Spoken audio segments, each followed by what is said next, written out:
இப்படி பொருந்தா கூட்டணியா இந்த பாஜக கூட்டணி இருக்கிறதுனால இப்ப ஆட்சியில இருக்கிற இந்த வெற்றி விளம்பர மாடல் திமுக என்ன செய்துன்னு தெரியும்ல. பாஜகவோட உள்ளுக்குள்ள ஒரு உறவை ஒண்ணு வச்சுக்கிட்டு வெளியில எதிர்க்கிற மாதிரி ஒரு டிராமா ஒண்ணு பண்ணிக்கிட்டு, எதிர்கட்சியா இருந்தா போங்க மோடின்னு பலூன் விடுறது, ஆளுங்கட்சியா இருந்தா வாங்க மோடின்னு கொடை பிடிச்சுக்கிட்டு கும்பிடு போடுறது. இது மட்டுமா? ஒரு ரைடுன்னு ஒன்று வந்துட்டா போதும், இது வரைக்கும் போகவே போகாத ஒரு மீட்டிங், அதை காரணம் காட்டி டெல்லிக்கு போறது, அங்க ஒரு சீக்கிரட் மீட்டிங் நடத்துறது.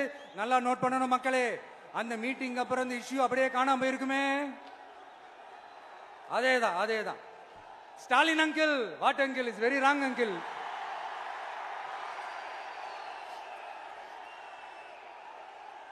இப்படி தமிழ்நாட்டில் இப்ப நடக்கிற இந்த ஆட்சியினுடைய லட்சணத்தை பார்த்துக்கிட்டு நாம எப்படி சும்மா இருக்க முடியும்? ஒரு தவறு